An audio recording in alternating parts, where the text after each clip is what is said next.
একটি কর্মস্থলে প্রত্যেকটি কর্মচারীর নির্দিষ্ট কিছু দায়িত্ব থাকে। যখন সেই কর্মচারীদের নিয়োগ করা হয়, কর্তৃপক্ষ তাদের যোগ্যতা যাচাই করে নেন। কর্মচারীরাও সেই কর্মসংস্থান থেকে নানাবিধ সুযোগ সুবিধা পেয়ে থাকে, যা তাকে মনোনয়নের সময় জানিয়ে দেওয়া হয়। একজন সৎ কর্মচারী তার দায়িত্বের প্রতি বিশ্বস্ত থেকে তার কাজ করে যায় এবং তার পরিবর্তে সে সেই সুযোগ সুবিধা উপভোগ করে।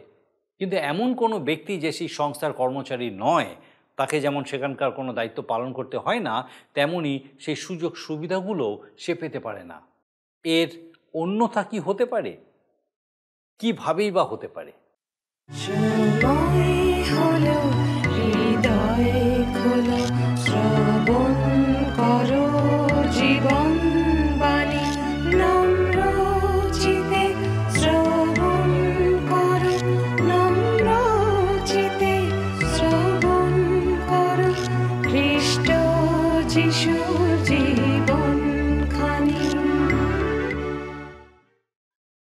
নমস্কার, প্রভু যীশু খ্রিস্টের মধুর নামে জীবনবাণী অনুষ্ঠানে আপনাকে স্বাগত জানাই। কেমন আছেন আপনি আজকে? আমার বিশ্বাস মহান ঈশ্বর আপনাকে সুস্থ রেখেছেন, সুরক্ষিত রেখেছেন। আর একই সঙ্গে আপনার প্রতি আমরা কৃতজ্ঞ যে আপনি নিয়মিতভাবে আমাদের সঙ্গে আমাদের এই জীবনবাণী অনুষ্ঠানে উপস্থিত আছেন। শুধু আপনি যে উপস্থিত আছেন আমাদের সঙ্গে তাই নয়, এই অনুষ্ঠান ঈশ্বরের বাক্যের এই যে ধারাবাহিক আলোচনা, এই আলোচনা কিভাবে আপনার জীবনে কাজ করছে, কিভাবে ঈশ্বর আপনার সঙ্গে তার জীবন্ত বাক্য দ্বারা কথা বলছে, কিভাবে ঈশ্বর আপনাকে যা বলছে আপনার জীবনে আপনি তা পালন করার চেষ্টা করছেন এবং সেই চেষ্টার মধ্যে দিয়ে কিভাবে ঈশ্বরের নাম গৌরবান্বিত হচ্ছে, এই সকল বিষয় নিয়মিতভাবে আপনি আমাদেরকে জানাচ্ছেন। এই জন্য বিশেষ করে আপনার কাছে আমরা কৃতজ্ঞ। আমার বিশ্বাস আজকেও ঈশ্বর তার জীবন্ত বাক্য দ্বারা বিশেষভাবে আপনার সঙ্গে কথা বলতে চলেছেন। আসুন আমরা নিজেদেরকে প্রস্তুত করি ঈশ্বরের রব শোনার জন্য, যে তিনি আজকে আমার সঙ্গে কিভাবে কথা বলতে চান। কিন্তু আসুন তার আগে আমরা একটা গানের মধ্যে দিয়ে ঈশ্বরে গৌরব করি।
পবিত্র বাইবেলের ধারাবাহিক অধ্যয়নে আমরা বর্তমানে ইফিসীয় মণ্ডলীর প্রতি সাধু পৌলের পত্র নিয়ে আলোচনা করছি।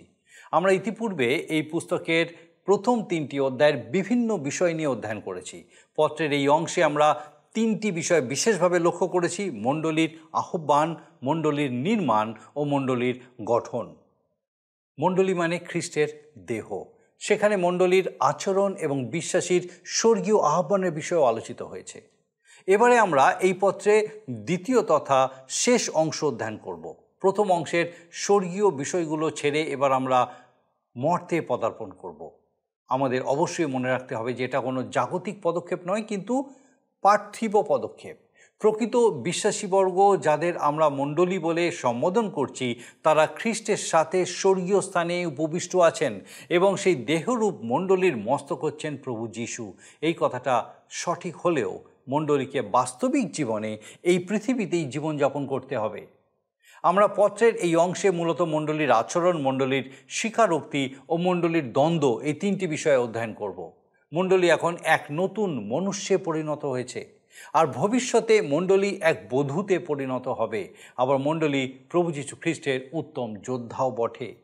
এখন পর্যন্ত পত্রটিতে মহিমান্বিত বিবৃতিগুলি প্রকাশ পেয়েছে, কিন্তু এখন আমরা আজ্ঞাগুলি দেখতে পাব।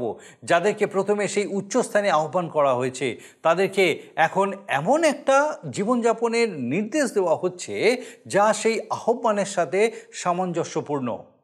ইফিসীয়দের প্রতি পত্রের এবারে আমরা ব্যবহারিক দিকে পদার্পণ করছি, যা হচ্ছে এই পৃথিবীতে মণ্ডলী অর্থাৎ খ্রিস্টের দেহ কীরকম আচরণ করবে।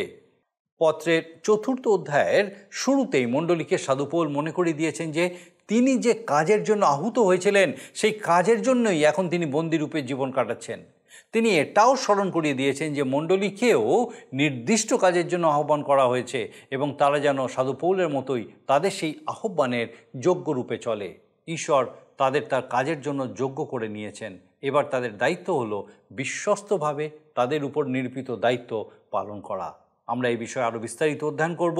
আসুন আমরা দেখি যে সাধু পৌল এই পত্রের মাধ্যমে কি বিষয় বিশদে ব্যাখ্যা করেছেন এবং ঈশ্বর সেই বিষয়ের মধ্যে দিয়ে কিভাবে আমাদের সঙ্গে কথা বলেন। গত অনুষ্ঠানে আমরা শুনেছি যে যাদের জীবনে প্রার্থনা ফল প্রদান করেছে, তাদের জীবন কেমন হবে, এবং সেই জীবন হবে বিশ্বাসের দ্বারা প্রভু যীশু খ্রিস্টে হৃদয় বাস করেন, যেন আমরা সর্ব অবস্থায় প্রেমে বদ্ধমূল হই এবং পবিত্রগণের সাথে বুঝতে সমর্থ হই। অর্থাৎ যে জীবনে খ্রিস্ট থাকেন, সেই জীবনকে একটা গাছের সঙ্গে তুলনা করেছেন সাধু পৌল, এবং তিনি বলছেন যে এমনভাবে প্রেমের সেই গাছ রোপিত হয়েছে, বেড়ে উঠেছে। অথবা তিনি আরেকটি তুলনা দিয়েছেন বাড়ির সাথে, যে বাড়ির ভিত্তিমূলই হচ্ছে প্রেম। অর্থাৎ খ্রিস্টপূর্ণ জীবন যে কোনো সুফল উৎপাদন করুক না কেন, তা প্রেমের দ্বারাই উৎপন্ন করে, এবং প্রেমই হল মাপকাঠি। নির্মাতা প্রেমেই আপন কার্য সম্পাদন করেন। আবার আর একটা দিক আছে যে মানুষের হৃদয়ে খ্রিস্ট আছেন, আর সেই জীবন যে অপরের প্রীতিজনক হবে এমন নয়, কিন্তু হৃদয়ে খ্রিস্ট বাস করছেন, অথচ মানুষকে কোনোভাবে তুষ্ট করতে হবে। এই করতে গিয়ে আমরা অনুচিত বা অন্যায় কাজও করে ফেলতে পারি। অথচ যার হৃদয় প্রভু যীশু খ্রিস্ট বাস করেন, সে অপরের এমনকি শত্রুরও মঙ্গল কামনা ও মঙ্গল সাধন করবে। প্রেমে বদ্ধমূল বলতে প্রেমে স্থির, বিশ্বাসী ও সুনিশ্চিত সুদৃঢ় হতে হবে। হৃদয়ে খ্রিস্টের অবস্থিতি ও খ্রিস্টের প্রেম বিষয়ে কোনো সন্দেহ, কোনো দ্বিধা থাকবে না। এই জন্য প্রয়োজনে বন্ধু প্রিয়জনের সঙ্গে তর্ক হতে পারে, তবু তাদের ঘৃণা না করে প্রেমে সকলকে খ্রিস্টের কাছে নিয়ে আসতে হবে। প্রভু যীশু খ্রিস্ট তো মানুষকে প্রেম করতেন, তা বলে তাদের অন্যায়ের প্রতিবাদ কি করতেন না? কতবার ধিক্কার দিয়েছেন, ভৎসনা করেছেন, যেন তারা পরিবর্তিত হয়। মানুষ যখন আমাদের প্রতি দুর্ব্যবহার করে, অনিষ্ট পরিকল্পনা করে, তখন তাদের প্রতি ধৈর্যপূর্বক সহ্য করা বড় দুষ্কর। সেই স্থানে ইফিসীয়দের জন্য পৌলের প্রার্থনায় আশ্চর্য বোধ আমরা করব না। সাধু পৌল প্রার্থনা করছেন যাহাতে তোমরা তাহা আত্মা দ্বারা আন্তরিক মনুষ্যের সম্বন্ধে শক্তিতে সবলীকৃত হও। আমাদের হৃদয়ে খ্রিস্টের প্রেম আমরা তখনই বুঝতে পারব যখন খ্রিস্ট আমাদের হৃদয়ে থাকবেন। আর এই যে কথা লেখা আছে, সেই প্রশস্ততা, দীর্ঘতা, উচ্চতা ও গভীরতা কি? এ কেবলমাত্র খ্রিস্টের প্রেমের ক্ষেত্রেই প্রযোজ্য। সাধু পৌল খ্রিস্টের জ্ঞান সম্বন্ধে বলেছেন যে তাঁহার প্রেম জ্ঞানাতীত। কিছু লোক আছেন যাদের খ্রিস্ট প্রেম বিষয় মোটামুটি একটা ধারণা আছে, কিন্তু সেটাই কি যথেষ্ট? সাধু পৌল প্রার্থনা করেছেন যেন খ্রিস্ট বিশ্বাসীরা আপন আপন হৃদয় যথার্থভাবে খ্রিস্টের প্রেম জানতে পারে। যোহন তার পত্রে বলেছেন, 1 যোহন তার 4 পদে, যে প্রেম করে না সে ঈশ্বরকে জানে না। খ্রিস্টের প্রেম যখন আমরা আমাদের জীবনে চর্চা করি তখন বিস্ময়াপন্ন হই। আমরা বলি, সত্যিই খ্রিস্টের প্রেম আমাদের জ্ঞানাতীত। সাধু পৌলের প্রার্থনার মধ্যে আর একটা কথা পাই, এই প্রকারে যেন ঈশ্বরের সমস্ত পূর্ণতার উদ্দেশ্যে পূর্ণ হও। এ কথাগুলো আমাদের বুদ্ধির অতীত, কারণ ঈশ্বরের সমস্ত পূর্ণতার দ্বারা কি বোঝায় তা কেউ জানে না। সম্ভবত সাধু পৌল এই ইচ্ছা প্রকাশ করেছেন যেন সকল খ্রিস্ট বিশ্বাসীরা তাদের গ্রহণ ক্ষমতার শক্তির পূর্ণ পরিমাণ অনুসারে ঈশ্বরের নিকট থেকে শক্তি লাভ করে, যাতে ঈশ্বরের ইচ্ছা যতদূর সম্ভব তার জীবনে পূর্ণ হয়। সাধু পৌল প্রথম প্রার্থনায় এই চাইলেন যেন খ্রিস্ট বিশ্বাসীরা জ্ঞানের আলো পায়, যেন তারা বুঝতে পারে কেমন উৎকৃষ্ট খ্রিস্টীয় জীবনযাপন করা সম্ভবপর। দ্বিতীয় প্রার্থনায় তিনি চাইলেন যে খ্রিস্ট বিশ্বাসীরা এমন শক্তিসম্পন্ন হয় যেন তাদের ধর্মীয় জীবন ফলপ্রসূ হয়। বিশেষ করে 19 থেকে 21 পদ পর্যন্ত পাঠ করব। লেখা আছে, 18 পদ থেকে পড়লে বোঝা যাবে, সমস্ত পবিত্রগণের সহিত বুঝিতে সমর্থ হও যে সেই প্রশস্ততা, দীর্ঘতা, উচ্চতা ও গভীরতা কি, এবং জ্ঞানাতীত যে খ্রিস্টের প্রেম তাহা যেন জানিতে সমর্থ হও, এই প্রকারে যেন ঈশ্বরের সমস্ত পূর্ণতার উদ্দেশ্যে পূর্ণ হও। পরন্তু যে শক্তি আমাদিগেতে কার্যসাধন করে, সেই শক্তি অনুসারে যিনি আমাদের সমস্ত যাচনার ও চিন্তার নিতান্ত অতিরিক্ত কর্ম করিতে পারেন, মণ্ডলীতে এবং খ্রিস্ট যিশুতে যুগপর্যায়ের যুগে যুগে সমস্ত পুরুষানুক্রমে তাঁহারই মহিমা হোক। আমেন। প্রার্থনা শেষ হলে পর সাধু পৌল ঈশ্বরের মহিমা প্রচার না করে থাকতে পারেননি। প্রার্থনার শেষে তিনি এই বিশ্বাস অভিব্যক্ত করলেন যে তিনি এমন কিছু যাচনা করেননি যা ঈশ্বরের অসাধ্য। অধিকন্তু তিনি যে বিষয় যাচনা করেছেন তা ঈশ্বরের তুলনায় অতি ক্ষুদ্র বিষয়।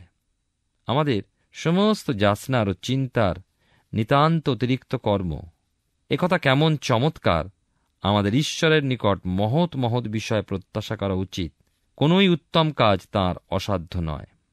যে শক্তি আমাদিগেতে কার্যসাধন করে, সেই শক্তি, আমাদের কথাটা স্মরণে রাখতে হবে, এমন শক্তি আছে যা পবিত্র জীবনযাপনের জন্য বিশ্বাসী মাত্রের সুপ্রাপ্য। যখন খ্রিস্ট যীশু আমাদের জীবনে বাস করেন তখন আমরা সেই শক্তি লাভ করি। আমাদের জীবনে যা কিছু মন্দ সবই ওই শক্তিতে দমিত হয়। উপরন্তু ওই শক্তিতে আমরা সবল হই। শেষ কথা সাধু পৌল উচ্চারণ করলেন, আমাদের নয় তাঁরই মহিমা হোক। আমরা ইফিসীয় মণ্ডলীর প্রতি প্রেরিত পৌলের পত্রের এইবারে এক নতুন অধ্যায় আলোচনা শুরু করব, অর্থাৎ 4 অধ্যায়। ইফিসীয়দের পত্রের শেষ 3টি অধ্যায় মণ্ডলীর আচরণ, অর্থাৎ বিশ্বাসী সন্তানদের আচরণ ও জীবনযাত্রার বিষয় বলা হয়েছে। আমরা অবশ্য ইতিপূর্বে বিশ্বাসী খ্রিস্টানের স্বর্গীয় আহ্বানের কথা শুনেছি। এখন সাধু পৌল তাদের আচার আচরণ ও জীবনযাত্রা কেমন হবে সেই বিষয় বলছেন। তিনি প্রথমেই তাঁর বক্তব্যে বলেছেন যে খ্রিস্ট বিশ্বাসীরা স্বর্গীয় স্থানে অবস্থান করছে। দ্বিতীয়ত, খ্রিস্ট হলেন মণ্ডলীর মস্তক, মণ্ডলী হল দেহ। খ্রিস্ট পিতার দক্ষিণে অবস্থান করছেন, মণ্ডলী কিন্তু এই জগতে অবস্থান করছেন। ইফিসীয় তার 1 অধ্যায় থেকে 3 অধ্যায় আমরা পেয়েছি মণ্ডলীর আহ্বান, মণ্ডলীর গঠন এবং মণ্ডলীর আইন। এই শেষ 3 অধ্যায় আমরা দেখব মণ্ডলীর আচার আচরণ, মণ্ডলীর স্বীকারোক্তি এবং মণ্ডলীতে মতবিরোধ।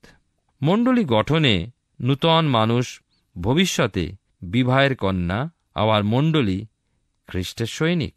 প্রথম 3 অধ্যায়ের যে আলোচনা আমরা এর আগে করেছি তা কিন্তু উঁচু স্তরের স্বর্গীয় স্থানের আলোচনা।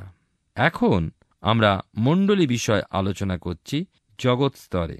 স্বর্গীয় স্থান থেকে নেমে জগৎ স্তরে, আর যখন জগতের দিকে তাকাই দেখি মন্দ আত্মায় মন্দতায় ভরা পৃথিবী এবং নাস্তিকতা, সন্দেহপ্রবণতা ও অবিশ্বাসী জনতা। আর যখনই জগতের পথে পা বাড়াই তখনই কিন্তু সংঘর্ষ শুরু হয়। জগতের পথে চলে প্রভু বলেন, আমরা কি ঈশ্বরকে সন্তুষ্ট করতে পারি? তিনি বলেন, আমরা জগতের মধ্যে আছি কিন্তু আমরা জগতের নয়। বাইবেলের পুরাতন নিয়মে আমরা দেখতে পাই যিহোশু কনানে প্রবেশ করে যে অবস্থায় ছিলেন, আমরা ইফিসীয় পত্রের বর্ণনায় সেই অবস্থায় রয়েছি। ইসরায়েল জাতি জর্দন নদী পার হয়ে কনানে পৌঁছালেন, কেননা অব্রাহাম, ইসাহাক, যাকবের মসির কাছে ঈশ্বর যে প্রতিজ্ঞা করেছিলেন সেই প্রতিজ্ঞা যে সত্য তা প্রকাশ হতে চলেছে। আপনাদের নিশ্চয়ই মনে আছে যে জর্দনের পূর্বপারস্থ শিটিম থেকে যাত্রা করে জলে ভরা জর্দন পার হয়ে কনানে প্রবেশ খ্রিস্টের পুনরুত্থানের এক প্রতীক। মৃত্যু, সমাধি ও পুনরুত্থান। আজ যারা খ্রিস্টে বিশ্বাসী আর যাদের অন্তরে খ্রিস্ট যিশু বাস করছেন, তারাও কনান দেশে বাসকারী ইসরায়েলের মতন পুনরুত্থিত জীবনে নূতন দেশে বাস করছে। যিহোশু পুস্তকে অধিকার এই শব্দটা কিন্তু খুবই অর্থপূর্ণ। যিহোশু ইসরায়েল সন্তানদের নিয়ে কনান দেশে প্রবেশ করেছিলেন জয়ের আনন্দ লাভের জন্য, দেশের উপরে ঈশ্বরের আশীর্বাদ লাভের জন্য। কিন্তু আমরা দেখতে পাই যে তাদের সামনে তখনও বাধা অনেক, বহু শত্রু তখনও তাদের বাধা দেবার জন্য প্রস্তুত। ইসরায়েলের সামনে অনেক কাজ, শত্রু নিধন, দেশ জয় ইত্যাদি, কেননা ঈশ্বর বলেছেন এই দেশ তোমায় আমি দিলাম। এখন যেখানে তুমি পা রাখবে সেই স্থান তোমার, সুতরাং তাদের পা বাড়াতে হবে, দেশ জয় করতে হবে।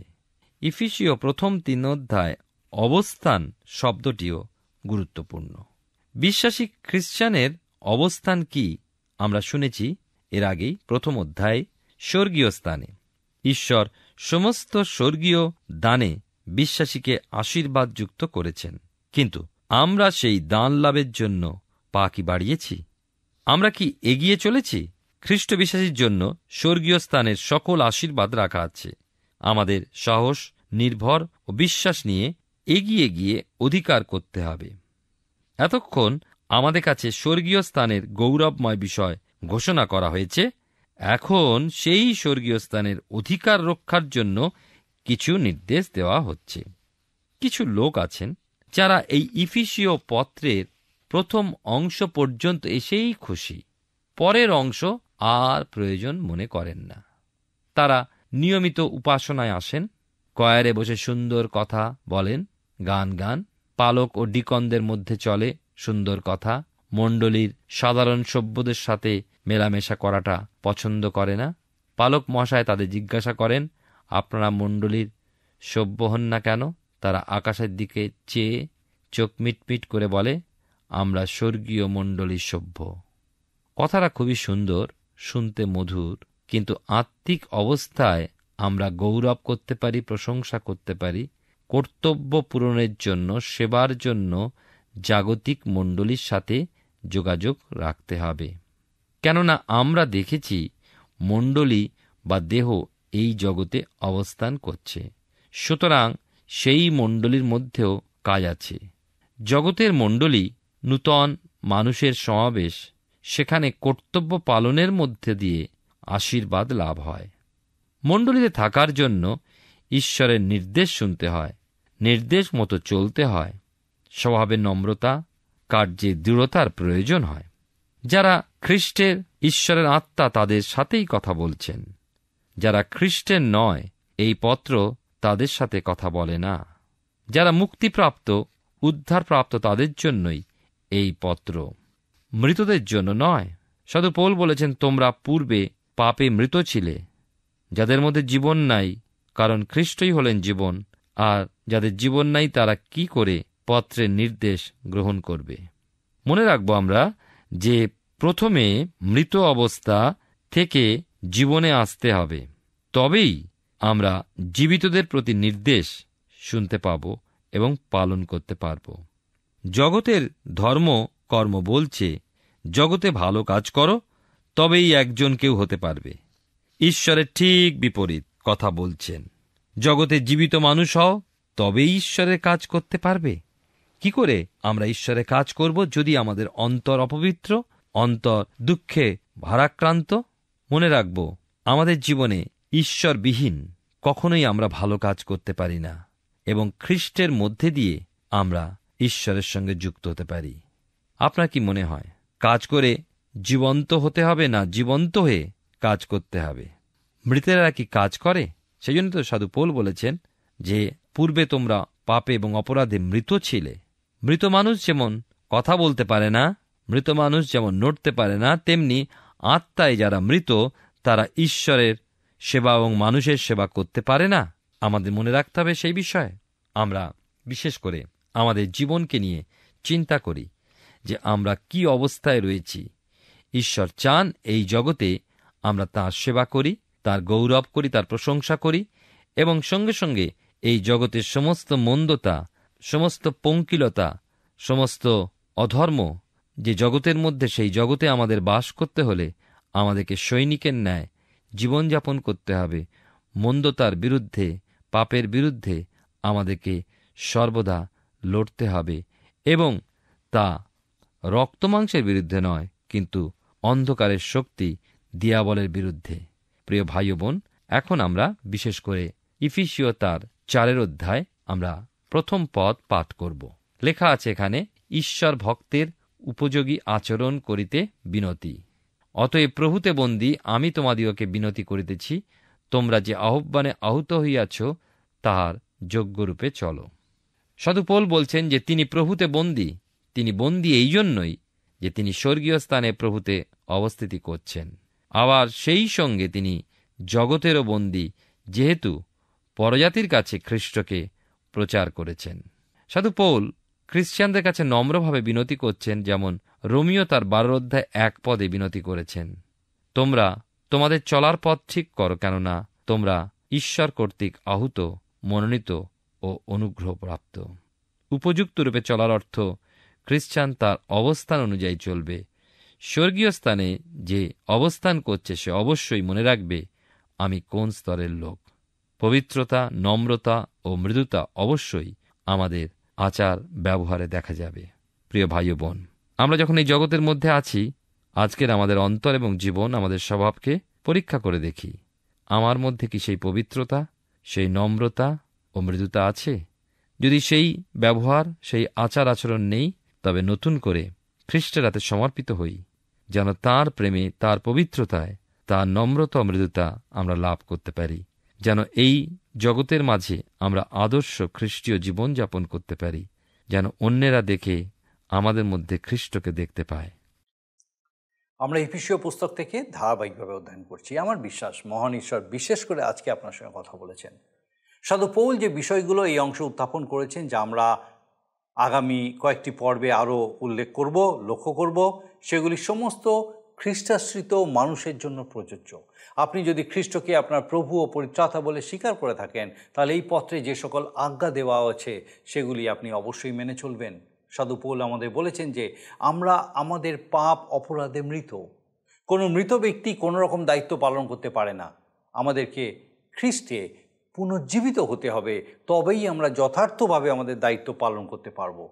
এই পুস্তকের 4র্থ অধ্যায়ে সাধু পৌল তার বক্তব্য শুরু করেছেন অতএব শব্দটি দিয়ে, অর্থাৎ এর আগে ঈশ্বর আমাদের জন্য যা কিছু করেছেন, যেভাবে তিনি খ্রিস্টের মাধ্যমে আমাদের মধ্যে তার পরিকল্পনা পূর্ণ করেছেন, সেগুলি সবই সাধু পৌল আমাদের কাছে প্রকাশ করেছেন। অতএব এখন আমাদের দায়িত্ব কি কি, তাই তিনি এবারে প্রকাশ করবেন।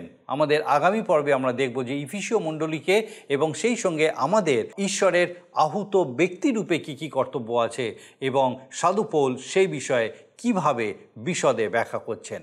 আসুন এখন প্রার্থনায় যাব, আর আমি চাইব আপনি আমার সঙ্গে প্রার্থনায় যোগ দিন। আসুন প্রার্থনা করি। পরম করুণাময় স্বর্গীয় পিতা, ধন্যবাদ দিই পিতা, একটি বার তোমার জীবন্ত বাক্যের সান্নিধ্যে তুমি আমাদেরকে দাঁড় করিয়েছ।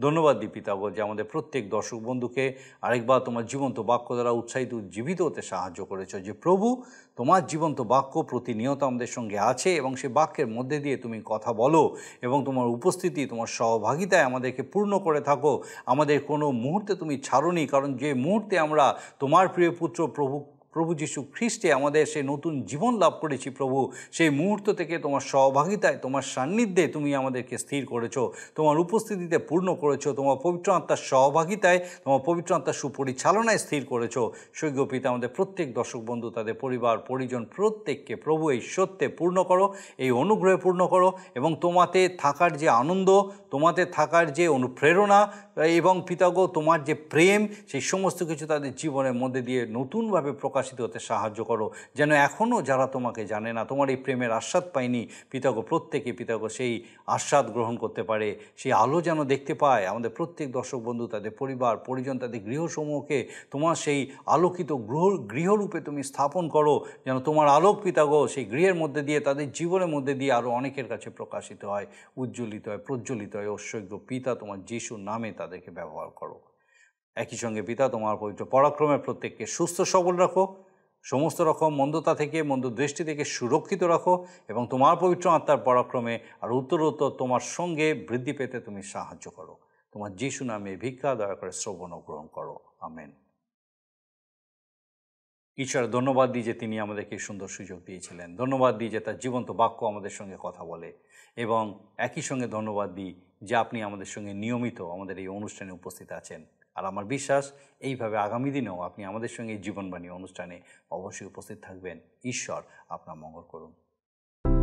প্রিয় বন্ধু, আসুন আমরা আজকের প্রশ্ন উত্তরে আসি। গতকালের প্রশ্নের উত্তর অপশন এ, পিতর। আজকের প্রশ্ন, যিহোশু পুস্তকে কোন শব্দটি খুবই অর্থপূর্ণ?